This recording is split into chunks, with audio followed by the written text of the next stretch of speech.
నమస్తే, welcome to our channel. నేను పద్మిని. ప్రస్తుతంతో పాటు ప్రముఖ ఆధ్యాత్మికవేత్త, శ్రీ విద్య ఉపాసకులు, ఆస్ట్రోన్యూమరాలజిస్ట్, ఎనర్జీ వాస్తు స్పెషలిస్ట్ శ్రీమతి జయప్రద గారు మనతో పాటు ఉన్నారు. మాట్లాడదాం. నమస్కారం అండి. నమస్తే అమ్మా. శ్రీమాత్రే నమః. సో కుజుడు యొక్క ట్రాన్సిట్ అనేది జరిగింది. సో వృషభ రాశిలోకి వచ్చేసాడు మొత్తానికి కుజుడు.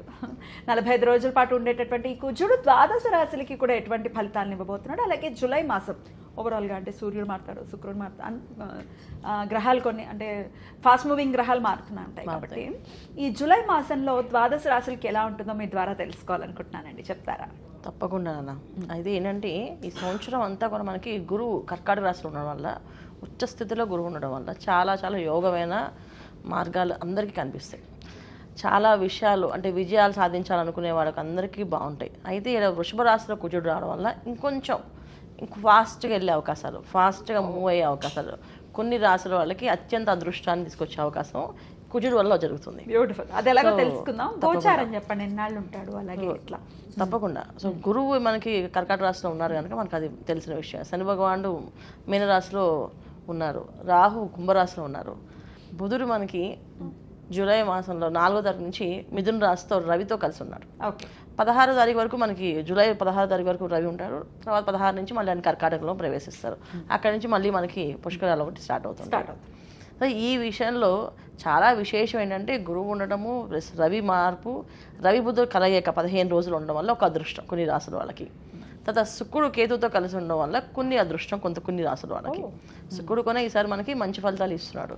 అలాగే బుధుడు మంచి ఫలితాలు ఇస్తున్నాడు, కుజుడు మంచి ఫలితాలు ఇస్తారు. ఇప్పుడు మాస ఫలితాల్లో మనకి మాక్సిమము 4 గ్రహాలు ఎప్పుడు యోగించవు.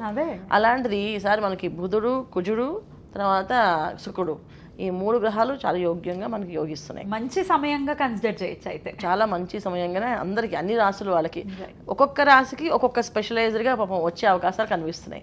అందువల్ల చక్కగా చూసుకోవచ్చు. సూపర్ అండి. మరి అవేంటో తెలుసుకుందాము. మరి మొదలు పెడదామా? తప్పకుండా. మరి మిథున రాశికి ఎలా ఉండబోతుందండి జూలై మాసం? మిథున రాశి వాళ్ళకి చాలా విశేషమైన ఫలితాలు ఉన్నాయి. ఎందుకంటే వీళ్ళకి వ్యయ స్థానంలో కుజుడు, ద్వితీయ స్థానంలో గురువు, శుభగ్రహాలు శుభస్థానంలో, పాపగ్రహాలు పాపస్థానంలో ఉండడం వల్ల మంచి ఫలితాలు ఎప్పుడైనా ఎవరికైనా వస్తాయి. అలాంటి ఫలితాల్లో మిథున రాశి వాళ్ళకి ఎక్కువగా ఉన్నాయి. ముఖ్యంగా కమ్యూనికేషన్ స్కిల్స్ ఎక్కువగా ఉన్న వాళ్ళకి చాలా ఉపయోగపడుతుంది ఈ మాసం. ఏంటంటే వాళ్ళు చేసే ప్రతి ఒక్క మార్కెటింగ్ అడ్వర్టైజ్మెంట్స్ ఏవైతే ఉన్నాయో అవి ఫుల్ సక్సెస్ అవుతాయి. చాలామంది అడ్వర్టైజ్మెంట్ కంపెనీలో ఇది చేద్దాం, అది చేద్దాం, అలా చేద్దాం, ఇలా చేద్దాం అని ప్లానింగ్స్ చేస్తుంటారు. ఆ ప్లానింగ్స్ వర్కౌట్ కావు. ఈ మాసంలో వాళ్ళకి అత్యంత ఉన్నత పేర్లు, అవార్డులు వచ్చే అవకాశం ఉంటుంది. అంటే వాళ్ళు చేసే యాడ్కి ఒక పేరు, ఒక బ్రాండ్ వచ్చి వాళ్ళు బయటకు వచ్చే అవకాశం ఉంటుంది. ఆ బ్రాండ్కి ఒక అవార్డు వచ్చే అవకాశం, ఇవి జరిగే అవకాశం ఈ మాసంలో వీళ్ళకు ఉన్నాయి. రెండోది ఏంటంటే విద్యార్థులకి ఎవరైతే ఉన్నారో వాళ్ళకి మంచి మంచి స్థానాల్లో వాళ్ళ చదువు అనేది బ్రహ్మాండంగా సాగే అవకాశం ఖచ్చితంగా కనిపిస్తుంది. వ్యాపారంలో అభివృద్ధి అనేది బాగా కనిపిస్తుంది.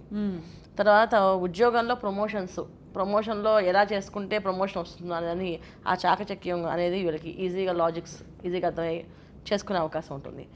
లాస్ట్ ఇయర్ వీళ్ళకి గురువు మిథున రాశిలో ఉండడం వల్ల చాలా విషయాలు కోల్పోయారు వాళ్ళు. ఇప్పుడు ఈ సంవత్సరం వీళ్ళకి గురువు ఎప్పుడైతే ద్వితీయ స్థానంలో వీళ్ళకి వచ్చేసారో, ఇప్పుడు ఈ మాసమే కాదు అసలు ఈ సంవత్సరం వీళ్ళకి మిథున రాశి వాళ్ళు చాలా బ్రహ్మాండంగా ఉంది. ఎప్పుడైతే ద్వితీయ స్థానంలో గురువు ఉండడం వల్ల మంచి మంచి ఫలితాలు ఏవైతే లాస్ట్ ఇయర్ కష్టపడి సంపాదించారో వీళ్ళు, అది మాకు రాలేదనుకున్నారో అవన్నీ ఇవాళ ఏ పని చేయకుండా ఈజీగా వస్తాయి. అంటే వాటి మీద ప్రయత్నం కొంచెం చేయకుండా వదిలేశారు కొన్ని విషయాలు. అదే అవ్వదులే, ఈ వ్యాపారం వృద్ధిలోకి రాదు, వేస్ట్ అని చెప్పి అనుకున్న ఈ మాసంలో వీళ్ళకి అవకాశం వస్తాయి. ఎందుకంటే 12th హౌస్లో కుజుడు, ఖచ్చితంగా వ్యయ స్థానంలో కుజుడు ఉండడం వల్ల వీళ్ళకి అవి ఏవైతే నష్టపోయారు అనుకున్నా అవన్నీ వచ్చే అవకాశం ఉంటుంది. బాగుంటుంది. ఓకే.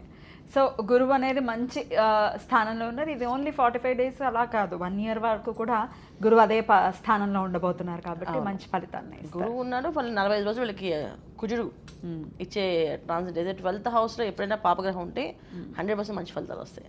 అంటే వ్యయస్థానం, అది వ్యయస్థానం ఖర్చులకి స్థానం, అధిక ఖర్చులు ఉంటాయి. కానీ ఇక్కడ ద్వితీయ స్థానం గురువు ఉండడం వల్ల ఏంటంటే వివాహాలు అవుతాయి, అది ఖర్చు అవుతుంది, అది శుభకార్యం అవుతుంది. అలాగే విదేశాలకు వెళ్ళాలని ప్రయత్నం చేస్తారు, వీసా ఎక్కువ ఖర్చు అవుతుంది. ఆ వీసా రావడం అనేది ఇంపార్టెంట్ కదా, ఆ వీసా వచ్చే అవకాశం ఉంటుంది గురువు ఉండడం వల్ల.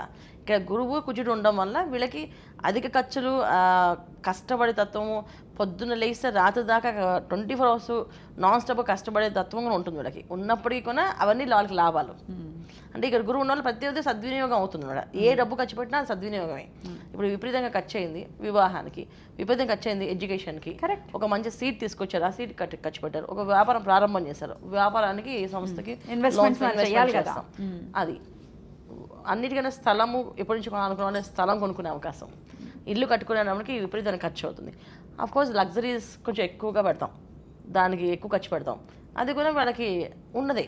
సో ఈ ఖర్చులు అనేది మనం పాజిటివ్గా తీసుకోవచ్చు, నెగిటివ్గా తీసుకోవచ్చు. వెయ్యి స్థానంలో పాపగ్రహం ఉన్నప్పుడు ఖర్చులు అధికంగా ఉంటే అధికంగా అలసిపోతాం అంటాం. అది కానీ ఇక్కడ ద్వితీయ స్థానంలో గురువు శుభగ్రహం ఉండడం వల్ల ఆ కష్టపడేది అలసిపోయేది కూడా వీళ్ళకి ఉపయోగపడే అవకాశం ఉంది అదనమాట. బ్యూటిఫుల్. అయినప్పటికీ వీళ్ళు ఏమైనా పరిహారాలు చేసుకోవాల్సి ఉంటుందండి?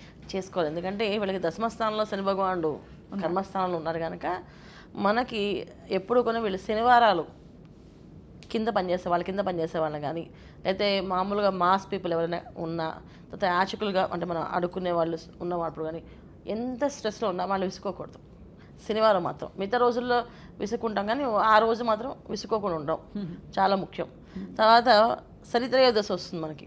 ఈ శనిత్రయోదశి రోజున మనకి నవగ్రహాలకి అభిషేకం పూజ చేయించుకోవడం, శని భగవానికి చేయించుకోవడం, మళ్ళీ నవగ్రహాలు కూడా చేస్తారు, నవగ్రహాలు కూడా చేయించుకోవడం. నవగ్రహాలు చేయించుకోవడం వల్ల ఏంటంటే రాహు ఒక ఇంపాక్ట్ కానీ, కేతు ఒక ఇంపాక్ట్ కానీ, శని భగవాన్ ఒక ఇంపాక్ట్ కానీ తగ్గే అవకాశం ఉంటుంది. మామూలుగా శనిత్రయోదశి అంటే శని భగవానికి ఒక్కరికే చేస్తుంటారు, వీళ్ళకొని చేసుకోవచ్చు. ఇది చేస్తే అద్భుతమైన ఫలితాలు వీళ్ళకొని కనిపిస్తున్నాయి. అలాగే కనిపించాలి మిథున రాశి వారికి అని మనస్ఫూర్తిగా కోరుకుంటూ ఇక నెక్స్ట్ వీడియోలో కర్కాటక రాశి గురించి తెలుసుకుందాం. థ్యాంక్ యూ అండి. నమస్తే. శ్రీమాత్రే నమః.